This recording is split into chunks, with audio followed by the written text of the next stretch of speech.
Calculem el nombre de fills per parella. Calculem els minuts on es marquen més gols en un partit de futbol. Sabem quants solters hi ha, quants casats i quants divorciats. Podem calcular les medalles que es guanyen en uns Jocs Olímpics. Sí, cada vegada tenim més i més dades sobre la població. I les tenim gràcies a l'estadística.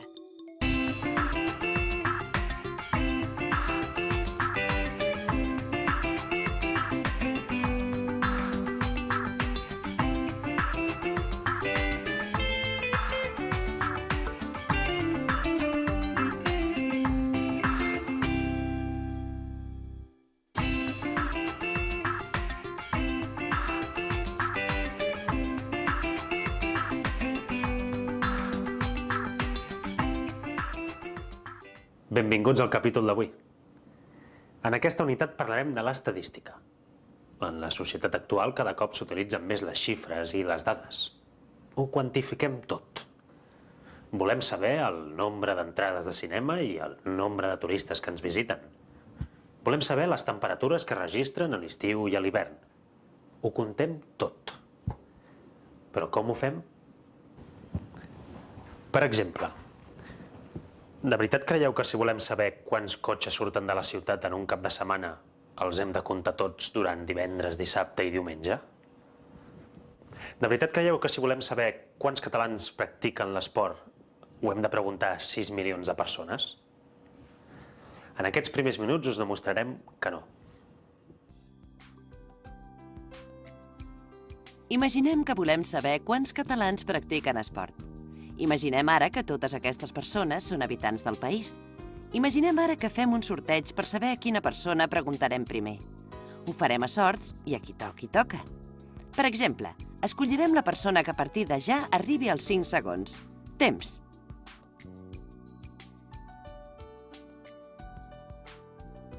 Ha tocat exactament aquesta persona.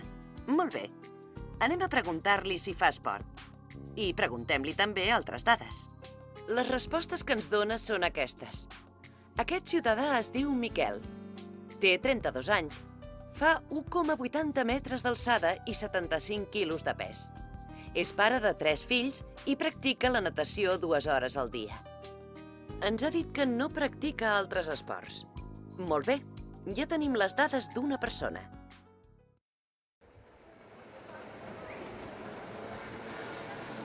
Però nosaltres volíem saber les dades de tots els habitants del país, no només d'un senyor. Segur que la gent es pot pensar que el que farem ara és preguntar a tots i cadascun dels 6 milions d'habitants si fan esport o no. Doncs no, no ho farem així. Seria impossible trobar-nos a tots, no es pot fer. I per tant, només tenim una solució. Ho preguntarem només a una part dels habitants. Sabem que si ho preguntéssim a tothom, hauríem de fer-ho a 6 milions de persones aproximadament. D'això en direm població. La població és el conjunt complet d'individus o objectes que formen tot el col·lectiu que ens interessa estudiar. Però com que en molts casos resulta impossible o molt costós treballar amb poblacions senceres, n'elegim el que anomenem mostra i fem l'estudi sobre els elements d'aquesta mostra. Només preguntarem si fan esport a un grup de gent. Dels 6 milions d'habitants, nosaltres hem escollit aquesta part relativament petita de tota la població. És aquest subgrup de la població el que anomenem mostra.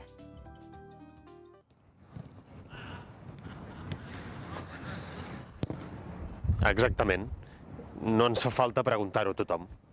De fet, no ho fem perquè és impossible. És impossible preguntar a tots els habitants de Catalunya si fan esport. La mostra ha de ser representativa de la població. És a dir, els resultats que n'obtinguem seran anàlegs als que obtindríem amb la població.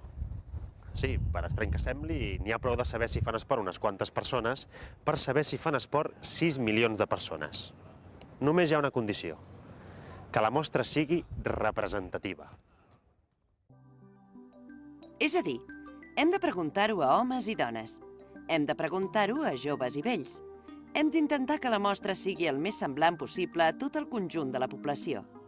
Amb una mostra representativa, podem dir que les dades que obtenim són les mateixes que si ho preguntéssim a tothom. Si només ho preguntem a clients d'un gimnàs, és evident que les dades seran falses. Una manera d'aconseguir que una mostra sigui representativa és confiar en l'atzar pur i dur. Hem d'escollir les persones de la mostra a l'atzar.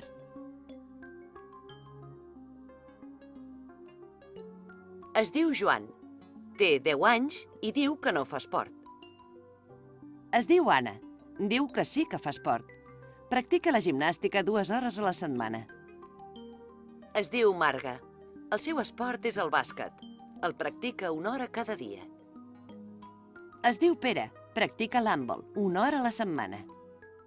I així, a l'atzar, anirem preguntant a tot un grup de persones. Unes 3.000 serien suficients. Quan tinguéssim totes les respostes de la mostra, ja podríem presentar els resultats. I així, amb les respostes de només 3.000 persones, sabríem les respostes de 6 milions d'habitants. Acabem de veure que l'estadística treballa amb mostres, no amb poblacions. És el primer concepte que us volíem ensenyar, però n'hi ha d'altres. Fixeu-vos-hi, aquesta és la fitxa del primer ciutadà que hem entrevistat. Li hem demanat nom, edat, alçada, pes, nombre de fills, esport que practica, sexe, les hores que fa esport al dia i si practica altres esports. Cada un d'aquests aspectes els anomenem caràcter estadístic. Podria haver estudiat si la persona és fumadora o no, però a nosaltres ens ha interessat més conèixer el nombre de fills que té, el pes, l'estatura o els esports que fa i les hores que hi dedica.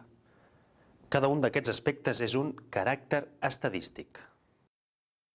Si ens hi fixem una mica, veurem que hi ha caràcters que es poden mesurar, com el pes, l'alçada, l'edat, el nombre de fills i les hores que practica esport. Aquests caràcters són variables quantitatives i anomenarem variable estadística el conjunt de valors que pren un caràcter estadístic d'aquests. Per exemple, si es pregunta a un grup de persones pel nombre de fills que tenen, els números que ens diuen són els valors de la variable estadística. Altres caràcters, com el nom, el sexe o l'esport que practica, no es poden mesurar ni expressar numèricament. Són variables qualitatives. Ara ho complicarem una mica més. En els caràcters quantitatius ens podem trobar casos en què la variable estadística només pot prendre uns valors determinats. En aquests casos diem que és una variable discreta. En altres, que anomenarem variables contínues, entre dues mesures concretes n'hi podem trobar una altra. Vegem-ho amb un exemple. Eliminem primer totes les variables qualitatives i quedem-nos només amb les quantitatives. Ara només hi ha les variables quantitatives.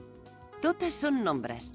Ara penseu, aquest home, en comptes de fer 1,80, podria fer 1,81 o 1,80 i mig? Sí que seria possible trobar una dada intermèdia. Per tant, és una variable contínua. El mateix passa amb el pes. Pot pesar 75 quilos, però podria pesar-ne 76 i en podria pesar 75 i mig. Pot haver-hi dades intermèdies. Per tant, és contínua. En canvi, fixem-nos en la dada nombre de fills. Aquesta és una variable discreta, perquè aquest home pot tenir 3 fills, pot tenir 4 fills, però és impossible que tingui 3 fills i mig.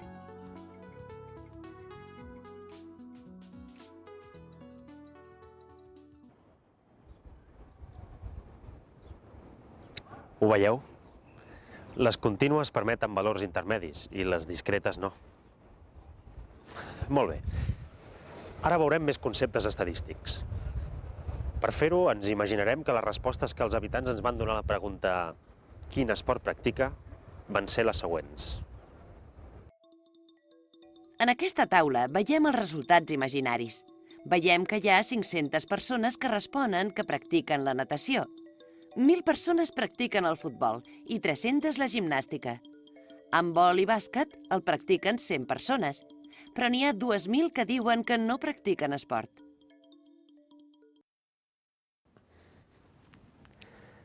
Ara ja podem veure dos conceptes més de l'estadística.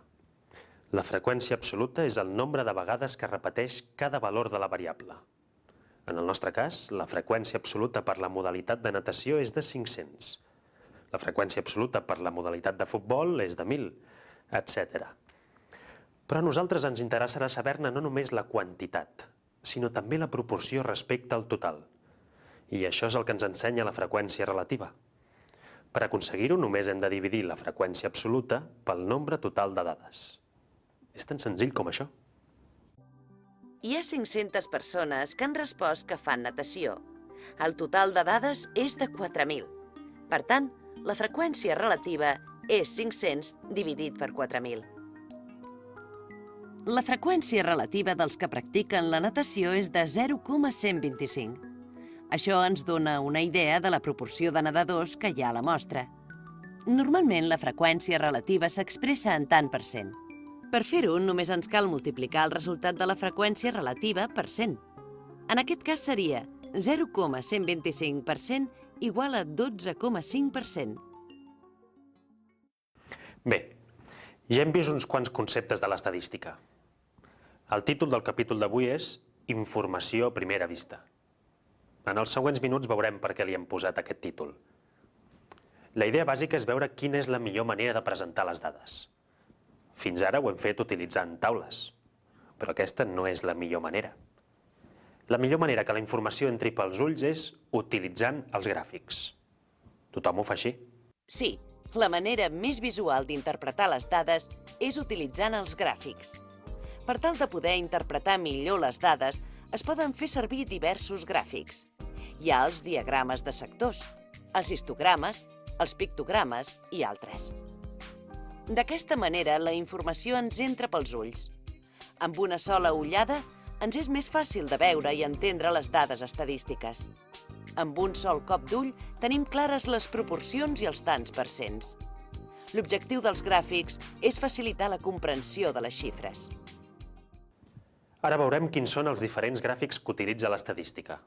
En total veurem 8 gràfics. Comencem pel primer, el diagrama de barres. Suposem que tenim aquesta taula.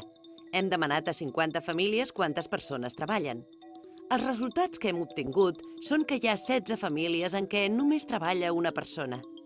En 20 casos en treballen 2, en 9 casos en treballen 3 i només en 5 casos treballen 4 persones.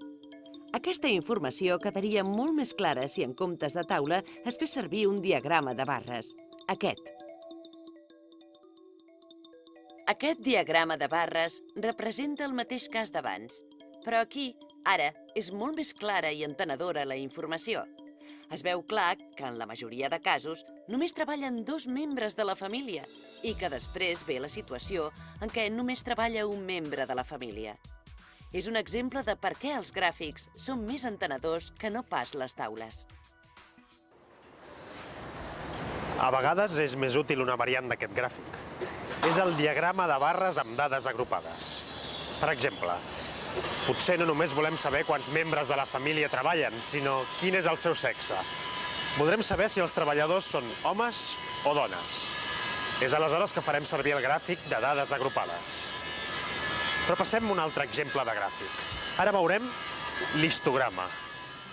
En aquesta taula veiem el sou d'uns treballadors. Són xifres inventades, però ens serviran d'exemple. Veiem que de 160 treballadors, n'hi ha 3 que guanyen de 4 a 8 euros per hora, 12 que guanyen de 8 a 12 euros, i així successivament. En aquest cas, però, la informació no queda massa clara a simple vista. En situacions com aquestes, el millor gràfic a utilitzar és l'histograma. Així, aquesta taula quedaria de la següent manera.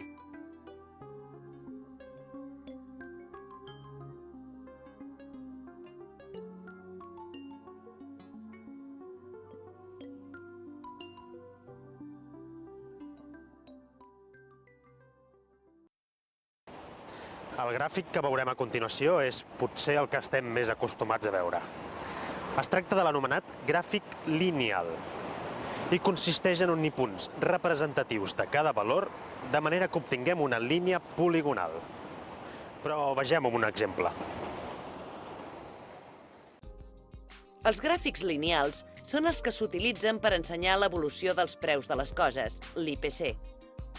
Només amb un cop d'ull podem veure si els preus pugen, baixen o es mantenen. Aquest gràfic també es pot utilitzar per comparar dades de mesos d'anys anteriors. És un exemple més de l'objectiu de tots els gràfics, facilitar la comprensió de la informació.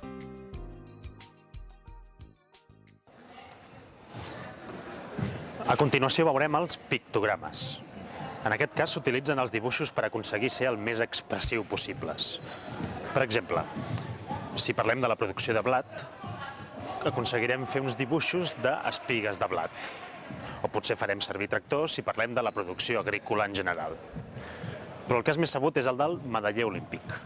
En aquest gràfic es veu clarament quin ha estat el país que ha guanyat més medalles. Però la veritat és que, tot i ser un gràfic expressiu, aquest és un gràfic poc precís.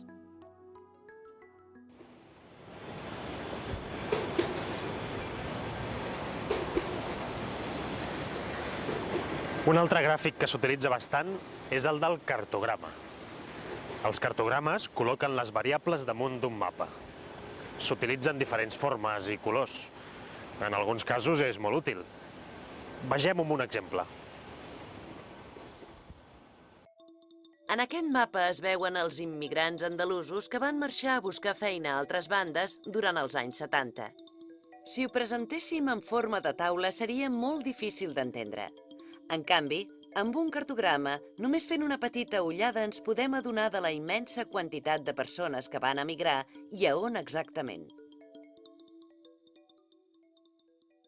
Ara veurem un gràfic que també ens és molt familiar.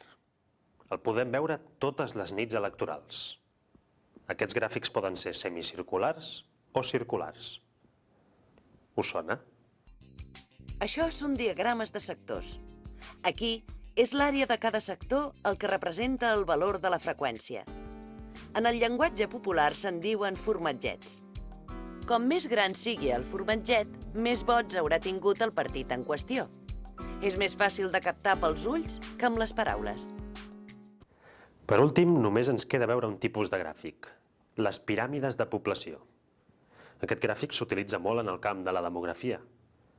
Les piràmides estan constituïdes per dos histogrames, un per a homes i l'altre per a dones, i mostren la distribució dels habitants d'una població determinada segons l'edat i el sexe. Només fent un cop d'ull a aquestes gràfiques es veu clarament la diferència.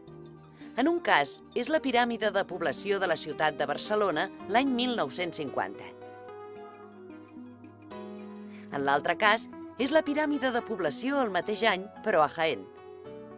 Com es pot comprovar, la població de gent jove era molt més elevada a Jaén que a Barcelona. La banda de baix és molt més ampla. Si ens fixem en les gràfiques per separat, també es pot comprovar que no hi ha grans diferències entre el nombre de nenes i de nens. A les dues bandes de l'eix, les mesures són similars. No hi ha millor manera de representar les dades demogràfiques que amb la piràmide de població. Bé, arribats aquí és el moment de veure com detectar errors en els gràfics. Serà aquesta una secció que us ajudarà a no deixar-vos enganyar per possibles errors o manipulacions que es poden trobar als mitjans de comunicació. Estem parlant de com detectar errors.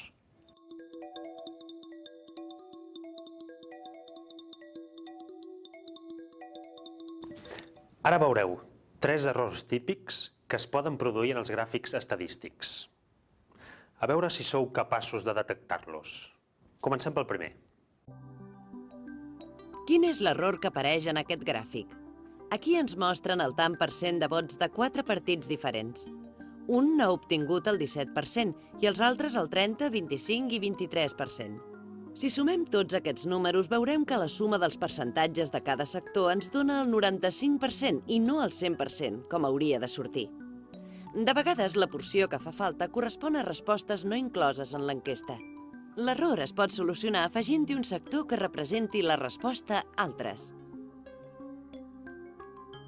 Ara veurem un error comú en els diagrames de barres. Imaginem que tenim aquest gràfic. Molt bé. Ara, si fem el moviment de traslladar el diagrama de barres a un altre presentat en perspectiva, l'efecte òptic serà enganyós. Ho veieu?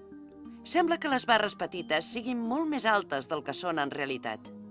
Per tant, la situació correcta és aquesta. Un altre dels errors que s'han d'evitar es troben en els gràfics lineals. Sempre hem de fer servir la mateixa escala en els eixos, perquè si no es poden produir efectes com aquests.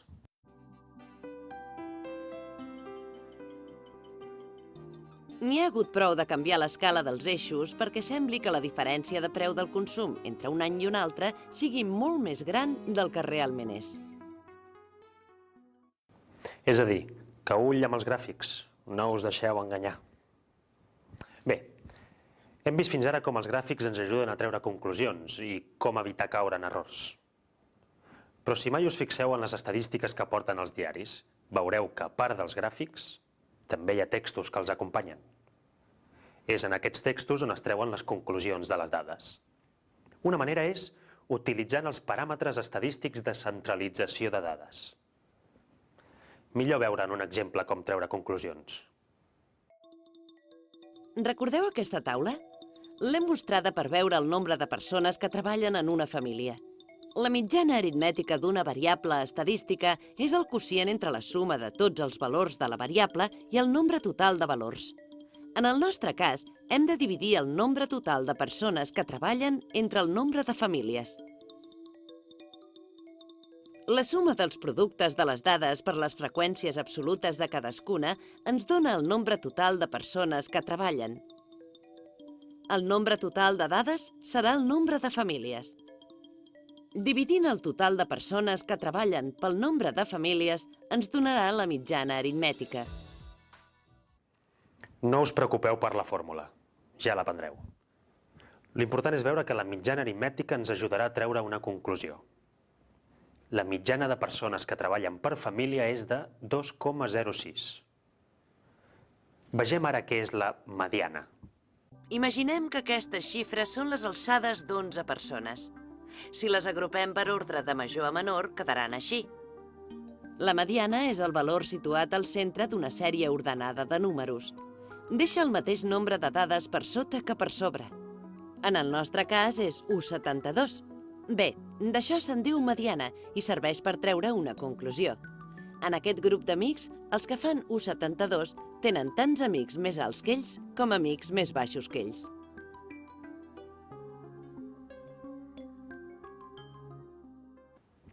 És una conclusió com una altra. En el mateix exemple d'abans podem treure una altra conclusió.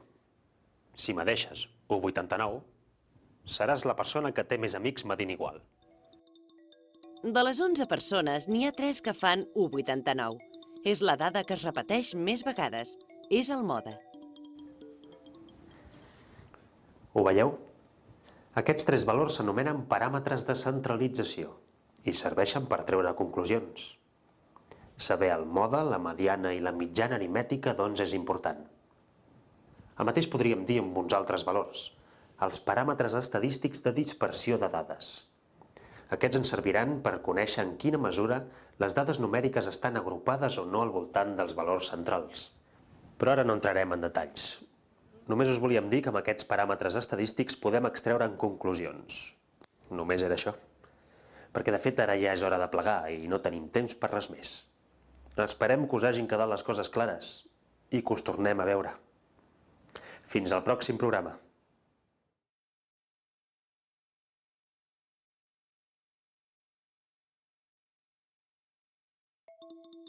En la unitat d'avui hem vist l'estadística. En la primera part hem estudiat alguns conceptes clau com mostra i població. La mostra només és una petita part del conjunt total. Ara, atenció! Responeu si és certa o falsa l'afirmació següent. Per fer càlculs estadístics hem de treballar amb tota la població. No ens podem basar en mostres.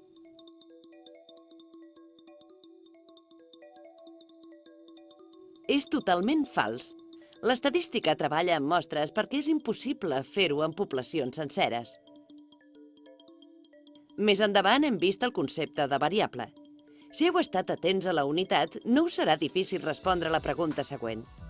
Quines d'aquestes variables són contínues i quines són discretes?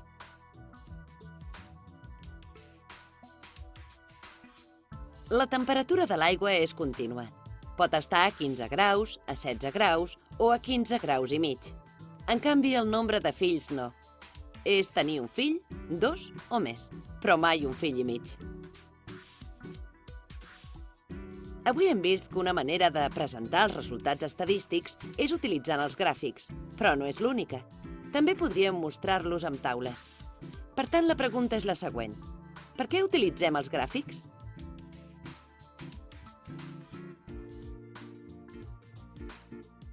Exacte, la resposta és la 2.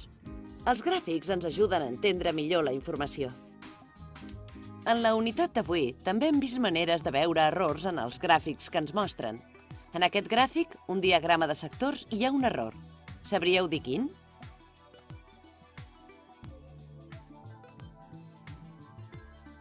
La resposta correcta és la 1. Els valors dels percentatges sempre han de sumar 100, i aquest no és el cas.